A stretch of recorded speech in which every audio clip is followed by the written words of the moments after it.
సరిగ్గా 15 రోజుల క్రితం మేడారం అడవుల్లో జరిగిన బీభత్సం ప్రకృతికి తీరని అన్యాయం చేసింది. ఎందుకంటే వేలాది చెట్లు వేర్లతో సహా పెకిలించుకుపోవడం తీరని నష్టాన్నే మిగిల్చింది. ఆశ్చర్యకరమైన విషయం ఏంటంటే ఇంత విధ్వంసం జరిగి ఇన్ని రోజులవుతున్నా సరిగ్గా దానికి కారణం ఏంటి అని కూడా అధికారులకు అంతు చిక్కకపోవడమే.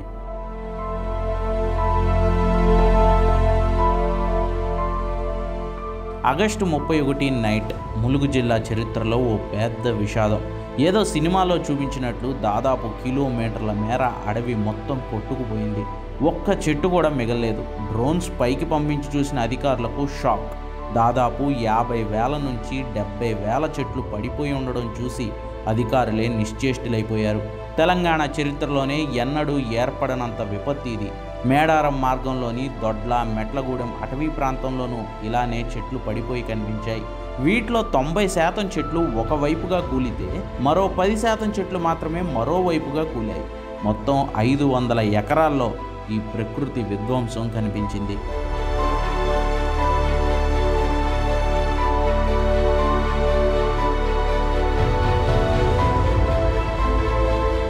కూలిన చెట్లలో నల్లమద్ది, తెల్లమద్ది, బురుగు, బండారు, ఇప్ప, నేరేడు, మారేడు, పెద్దేగి చెట్లతో పాటు అనేక రకాల చెట్లు ఉన్నాయి.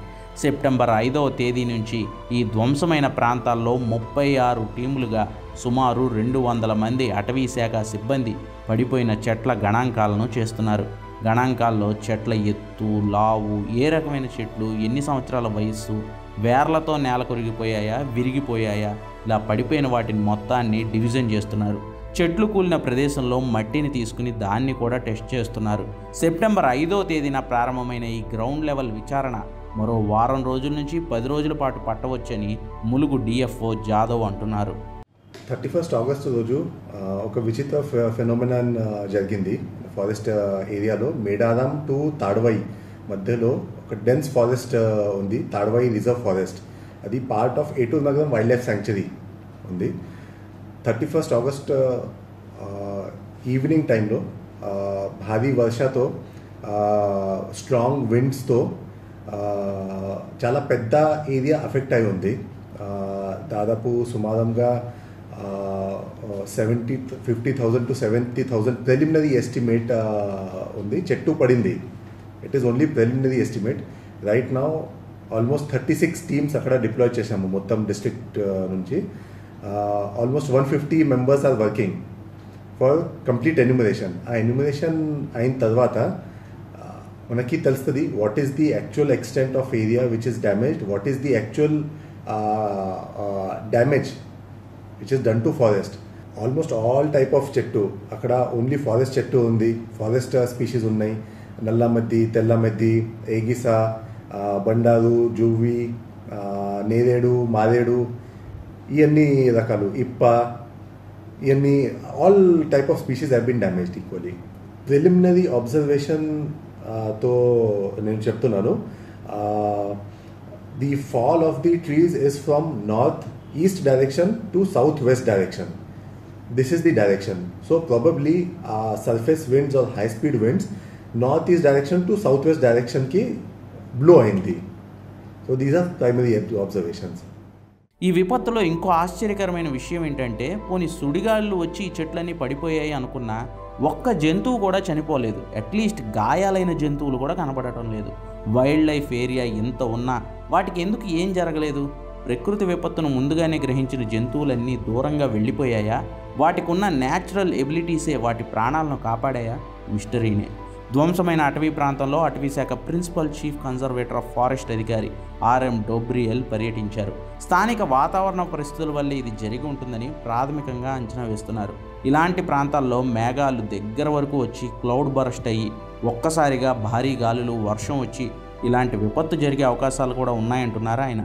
మీరు అందరికీ తెలిసే ఉంటుంది, ఇది మన తాడవాయి ప్రాంతంలో, మరి తాడవాయి నుంచి మేడారం పోయే దారిలో రెండు పక్కన మీరు ఇప్పుడు ఫీల్డ్లో కూడా కనిపిస్తుంది. చాలా మటుకు దాదాపు ఒక 200 హెక్టేర్, దాదాపు 500 ఎకరాలు అటవీ దట్టమైన అడవి పడిపోయింది. చాలా మటుకు దాదాపు 50,000 చెట్లు అప్రూట్ అయిపోయినాయి, గాలి వల్ల పడిపోయినాయి. దీని ఎందుకు ఏ కారణం వల్ల ఇది జరిగింది దానికి చూడడానికి ఇవాళ నేను ఫీల్డ్లో వచ్చాను. ఇప్పుడు మొత్తం అడవి తిరిగి వచ్చాను. దాదాపు అన్ని రకాల చెట్లు కూడా ఇక్కడ పడిపోయి ఉన్నాయి. కొన్ని చెట్లు అయితే సగానికి పడిపోయినాయి, కొన్ని పూర్తిగా ఎరువులతో సహా పడిపోయి ఉన్నాయి. ఎప్పుడు కూడా నాకు కూడా దాదాపు ఒక 37-38 సంవత్సరాలు అవుతుంది ఫారెస్ట్ డిపార్ట్మెంట్లో. ఇటువంటి ఎప్పుడూ జరగలేదు. ఇది ఎందుకు జరిగిందంటే దానికి ముఖ్యమైన లోకల్ క్లైమేటిక్ కండిషన్. ఇప్పుడు మీరు హిమాచల్ ప్రదేశ్, ఉత్తరాఖండ్ అటువంటి ఏరియాలో క్లౌడ్ బస్ట్ అని అంటారు. అంటే ఇది మిక్స్. ఒకేసారి ఏమవుతుందంటే ఒకే ప్లేస్లో పెద్ద ఎత్తున క్లౌడ్ కిందికి వస్తాయి. దాని రెయిన్స్ కూడా వస్తుంది, పెద్ద గాలి కూడా వస్తుంది. దానివల్ల ఒక పెద్ద డిప్రెషన్, ఒక వాక్యూమ్ క్రియేట్ అయిన తర్వాత ఆ ఫోర్స్కి ఎక్కడెక్కడ ఏ సైడ్ నుంచి ఆ గాలి పోయింది, ఆ పెద్ద వర్షం పోయింది, అక్కడ చాలా మటుకు ఈ ట్రీస్ పడిపోయి ఉన్నాయి. ఇప్పుడు దాని కారణాలు ఏంటంటే 2-3 కారణాలు మాకు ఇమీడియట్ ఏం అర్థమవుతుందంటే, ఒకటైతే ఒకేసారి క్లౌడ్ బస్ లాగా ఒకే చోట పెద్ద ఎత్తున నీళ్ళు పడడం, దానివల్ల పెద్ద గేల్స్ గాలి అది రావడం. తర్వాత ఏమవుతుందంటే ఇది బాగా మంచి సాయిల్ ఏరియా, మంచి ఫారెస్ట్ ఏరియా కాబట్టి మా సాయిల్లో మాయిశ్చర్, న్యూట్రియంట్ మాత్రం చాలా సులభంగా అవైలబుల్ ఉన్నాయి చెట్టుకి. అంటే ఇటువంటి చెట్టు ఒక ట్యాప్ రూట్ సిస్టమ్ ఏమంటాము, దానివల్ల ఎరువులు బాగా భూమి లోపల వరకు పోతాయి. కానీ ఇక్కడ నేను చాలా మటుకు చెట్లు ఏం చూసామంటే ఎరువులు పైననే ఉన్నాయి, భూమి లెవెల్లోనే ఉన్నాయి, పెద్ద లోతు వరకు పోలేదు. ఎందుకు పోలేదంటే చెట్టుకి కావాల్సింది నీరు, కావాల్సింది మినరల్స్, కావాల్సింది ఇంకా వేరే రకరకాలు మాయిశ్చర్, తర్వాత హ్యూమస్ అంతా కూడా సబ్ సర్ఫేస్ సాయిల్ అంటే పైననే దొరుకుతుంది. కాబట్టి ఆ రూట్ హారిజంటల్ దూరం వరకు పోతున్నాయి, కానీ లోతు పోవట్లేదు.